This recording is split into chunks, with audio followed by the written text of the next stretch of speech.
Good afternoon. Afternoon for me. And we're on the Denali Highway. Well, we're not right now. We're coming out of a spot where we were unloading at. We were unloading at a drill site where they're setting up a camp to drill for, check for gold or any sort of iron ore that they can mine.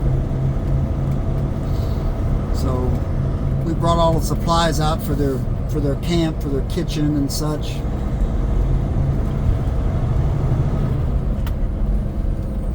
We're about 60 miles out on the Denali. Now we're on the Denali Highway. And I've never done a video on here before, so I figured why not.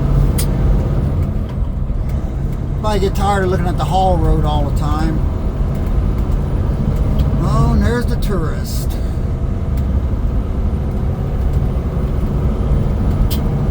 I get a kick out of looking at them campers and stuff when I come by, whenever I take this drive here, Hey, like, what the fuck are you doing out here? Yeah, some of them will look at you sideways. That's Stan in front of me I'm talking to on the radio.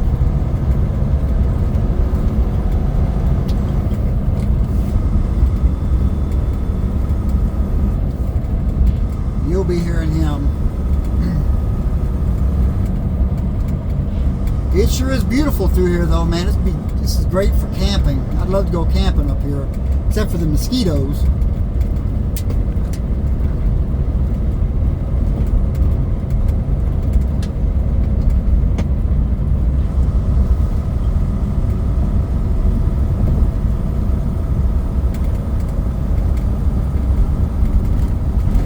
Definitely a long way out here, and we don't have any cell phone service or anything, so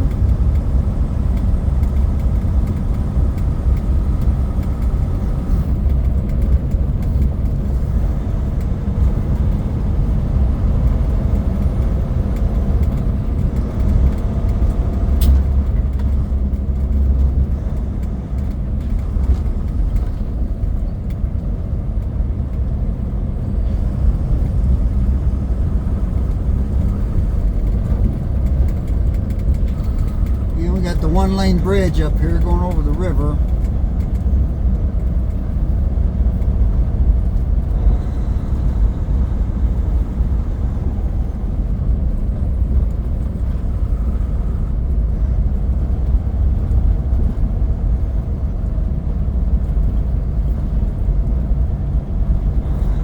First time I saw this fucking bridge, I said, I ain't going across that, the fucking thing's sinking. Yeah, it does have a bit of a dip to it.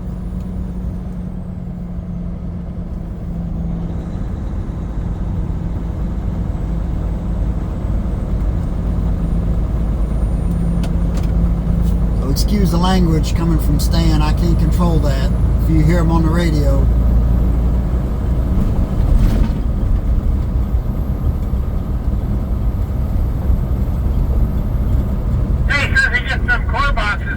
Australia, and he says it's cheaper to buy them and have them shipped over here than it is to make them wooden core boxes that they've been doing for years.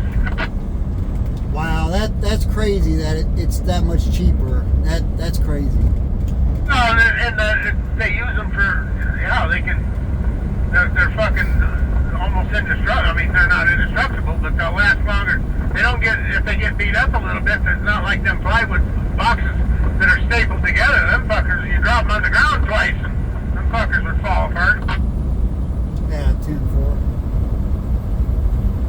Yeah, it makes sense because they do a lot of mining in Australia, so I'm sure they make a lot of those. Well, yeah, see, the cores will be taken, like I take them over to Toke.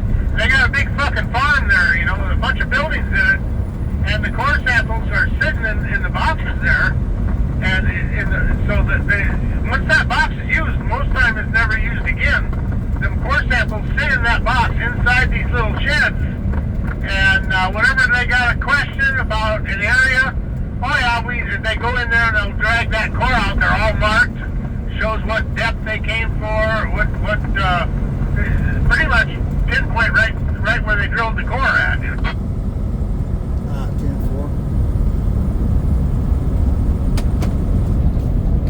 core boxes for core samples. When they drill down looking for gold or any kind of metal, iron ore, whatever, zinc, copper, they put them in these core boxes, you know, at different depths. And these core boxes are plastic. They come from Australia. They used to have wooden ones that they made right here in Alaska, but I don't know if you heard him on the radio. The guy was saying it's cheaper for them to ship them from Australia over here than it is to have them make the wooden ones down here in Anchorage. Anyway, it's probably more information than you wanted to know, but I'm just saying. It's a pretty decent road. You got some chip seal here, and then it goes back to gravel, and yeah. One for the mosquitoes, man. It'd be nice up here today, but there's not much wind, and the mosquitoes are just driving us crazy out there.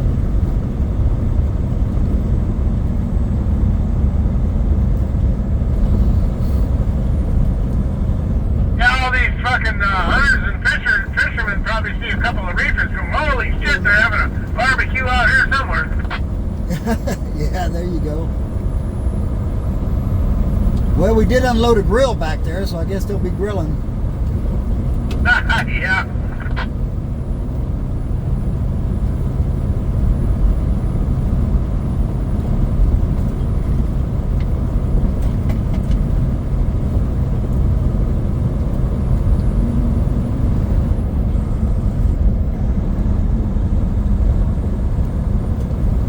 Well, they got all those refrigerators and everything out there. Are they going to bring a food truck out here? Yeah, I don't know if they. Yeah, I'm pretty sure they probably have one of them little like a Carlisle truck, one of them little single axle box vans come out here with a reefer, you know. Yeah, copy.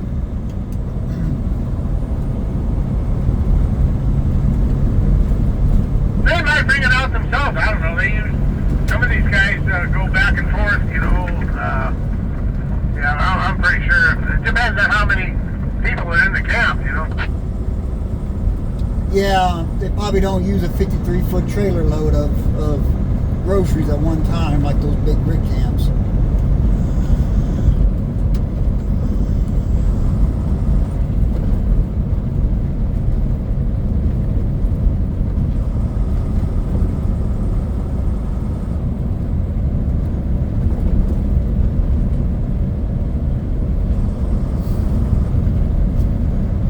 Anyway, pardon. Oh, the drill crew, they were helping one year down there at mile marker 183 in that big gravel pit. About the same size as that one we were just in. And they would, it's funny to watch. There'd be 5 or 6 guys all running around with sidearms, you know. And the helicopter was flying shit in as we were loading. The guys were coming in. I think the camp was about 12 miles out in the bush. But yeah, they're all walking around with sidearms on because I said, you don't go anywhere out there without these. He said, I don't even go to the bathroom without my fucking pistol strapped to me. Are you worried about bears? Yeah, they're stuck out in the bush there. There's a lot of grizzly. I was surprised. I generally see a bear every time I come across here. Yeah, I see those guys out on the slope, like picking up trash and stuff out on the tundra, and there's usually one of those security guys with a shotgun. I figure that's for polar bears.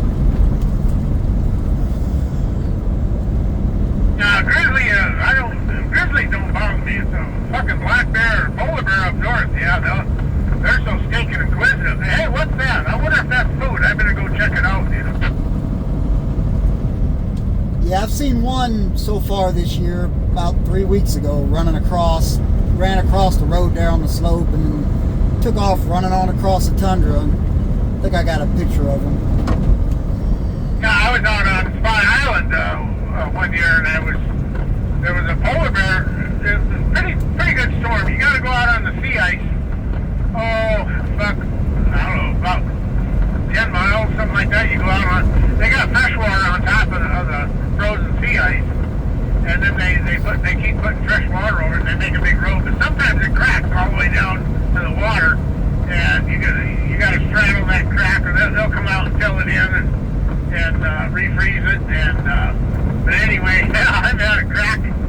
I had a set of doubles, 2 loads of pipe, and a set of doubles going out over the ice road and over the sea ice, and the fucking shit cracked. And next thing I know, my fucking truck is just covered in fucking water, freezing in the windshield. I don't know how many gallons of water comes squirting up out of there, but boy, there was a bunch.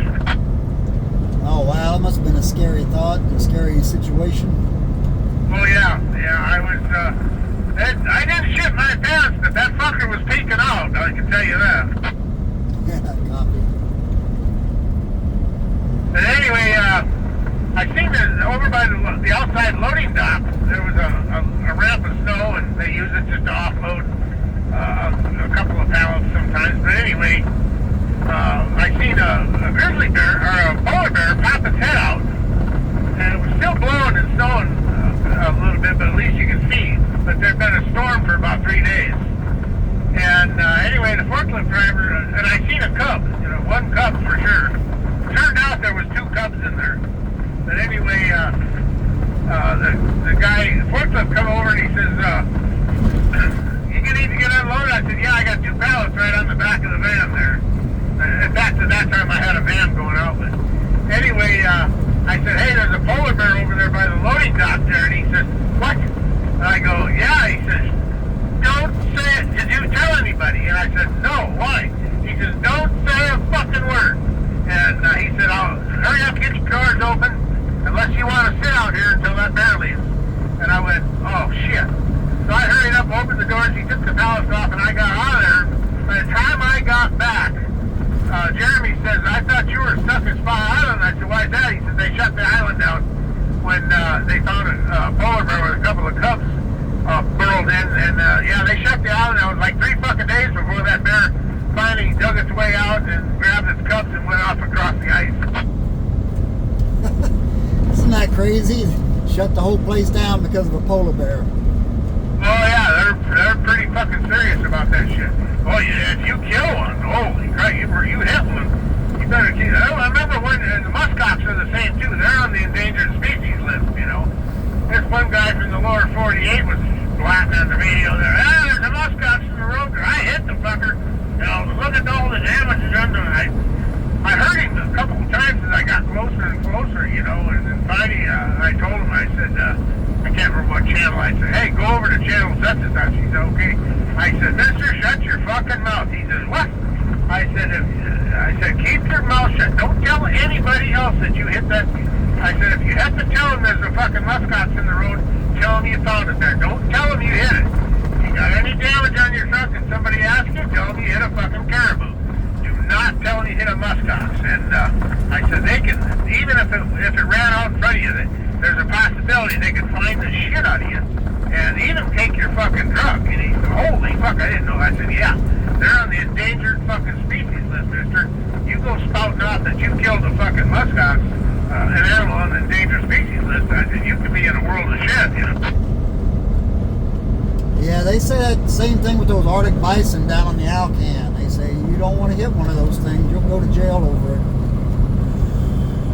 Yeah, you don't fuck around with that endangered species fuckers. The funny thing of it is some of these animals that are, like up north, there used to be, we're from, god damn it, up for Galbraith, on the top of Galbraith, over to Tulik, and then from Tulik down to Slope Mountain Camp's driveway.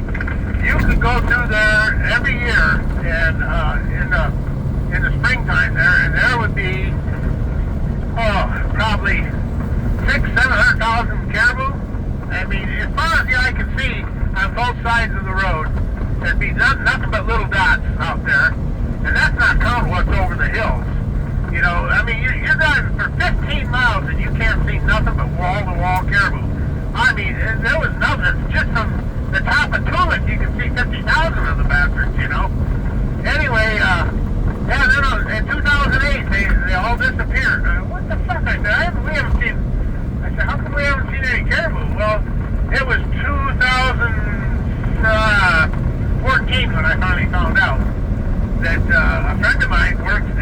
jobbing mechanic, and they'd fly him out to these native villages there, and he'd fix their loaders, graders, tires, do oil changes and shit like that. Well, one of the elders told him that the government, our illustrious government, decided that there was too many caribou and that they were starving to death. And, you know, they've been doing really well up here for hundreds and thousands of fucking years. And all of a sudden they come along and say, wow, there's too many of them. Them poor bastards, they're starving, the poor bastards. So they introduced kind of a hoof and mouth disease, and they fucking exterminated them. Now that is just ridiculously stupid. Yeah, it got away from them, and it was, 2008. Now they're just now starting. I mean, you might see a bunch, maybe a couple hundred in one spot, but it up north. I mean, fuck, you could wake up in your truck and there'd be 10 of them hanging around your fucking truck if there was even a blade of grass, you know. And now there's just nothing. I mean, how many caribou have you seen? I can say that in one day before this happened, in 2008 or before 2008, I've seen more caribou in one day than most people would see their entire fucking life. Yeah, I see some up on Spine Road, up on the slope, but south of there, yeah, really, you'll see one here and there, but yeah, not a lot. No, there was nothing. They'd come pop over a hill or come around the corner, and there'd be 500-600 fucking caribou in the middle of the road. Yeah, everything the government touches, it screws up. Well, yeah, I mean, think about it. Well, the poor things are starving to death, so they killed them all. We have to kill them or they might die.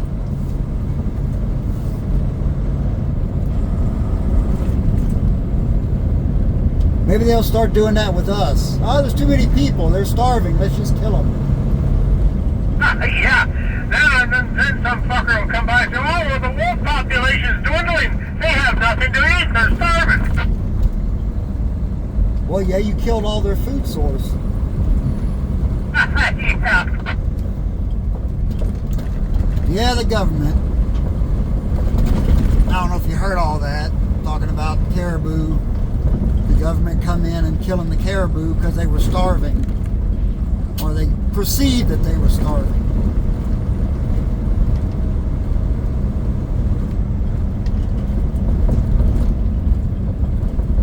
But everything the government touches, it turns to crap.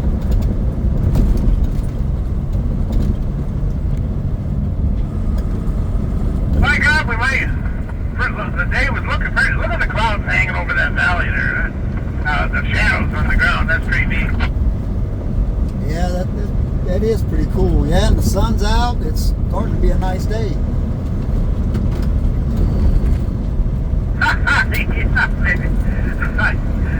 Yeah, look at you back there in that fucking dust cloud. You had a little wind to start with. Yeah.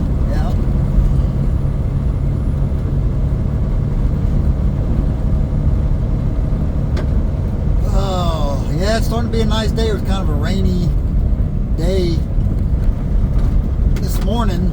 Rainy, dreary, a little chilly. Now it's 60-something degrees and the sun's coming out. It's still kind of cloudy, but it's not as bleak as it was. Sure would like to go camping out here one day. I mean, just primitive tent camping.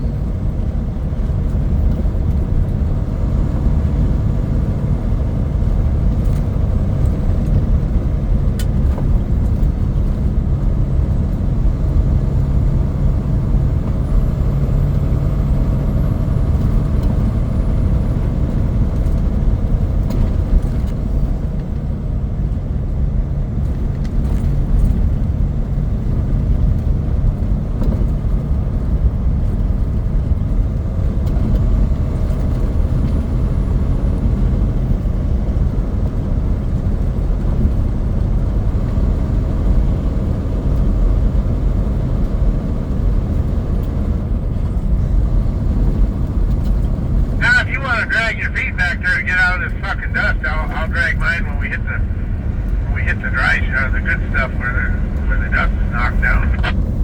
Yeah, 10-4. No worries. Yeah, I'm keeping a bit of a distance there. I don't want to choke the truck out. Yeah, you know, I mean, it's not like you're going to lose me. You know, I'm not going to turn off somewhere. No, this road ends right there at the park. So yeah, we're good there.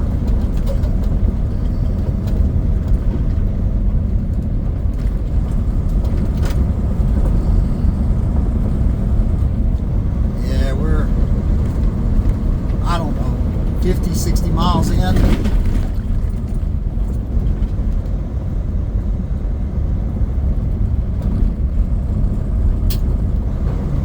Trying to keep a little distance there so I don't choke out the truck from all this dust.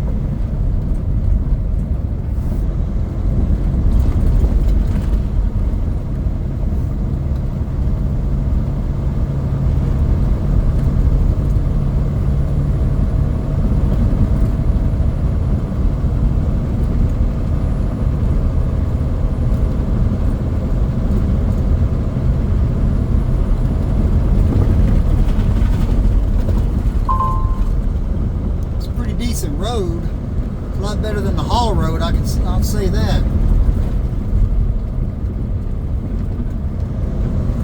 Yeah, that sure is a neat little shack up there on the hill there. God damn it, that was a good idea there. Yeah, man, he's got a beautiful view right there. Yeah, he's far enough off the road that traffic ain't really gonna fuck with him that much. You know, he's got that little plateau right down the hill there, you know. There's a little cabin. I don't know if it's showing up on the camera. Right up on this little knob, on this little hill. Hey, you couldn't ask for a better view, that's for sure. Anyway, as we're talking about, yeah, he has a great view of the valley down there.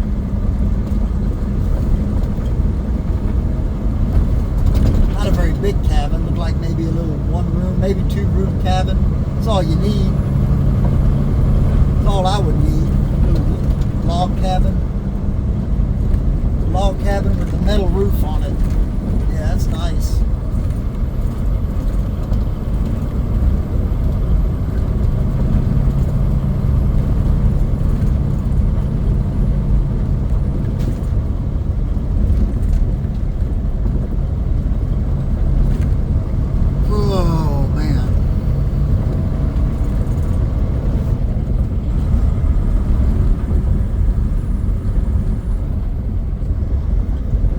Out here camping. They got their RVs or their tent camping or camping right out of their pickup.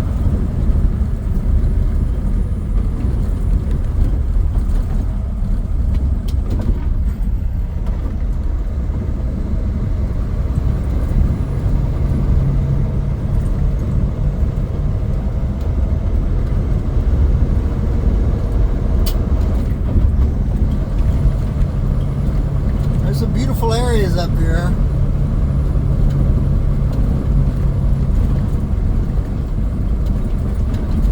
See why a lot of tourists come up here in the summer. This is my second summer up here.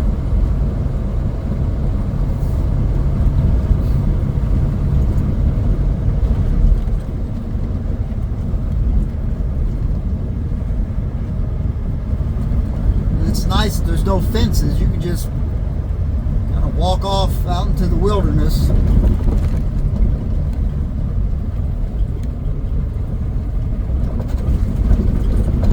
You got the Matsu River down here in the valley that we crossed back there. We're going to get up beside it again when we go down the hill.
Anyway, I know I'm not talking much. I didn't sleep well last night. Just kind of zoned out, I guess. But I have some subscribers who like just hearing the sound of the motor and the truck going down the road. So it is what it is.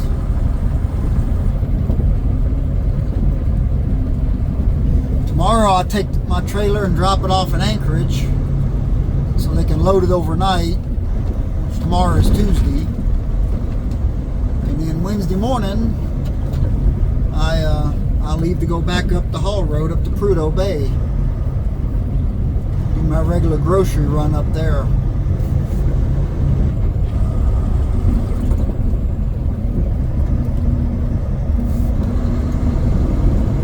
Anyway, I just thought I'd do a little video here. Like I said, the Denali Highway. I've never done a video on the Denali. I can't talk today. On the Denali Highway. I don't get out this way too much. It's a little something I'm doing, which technically on my day off, make a little extra money. Excuse me. Anyway, I appreciate you watching. If you'd like and subscribe, that would be great. I'd really appreciate that as well. And yeah, we'll see you next time.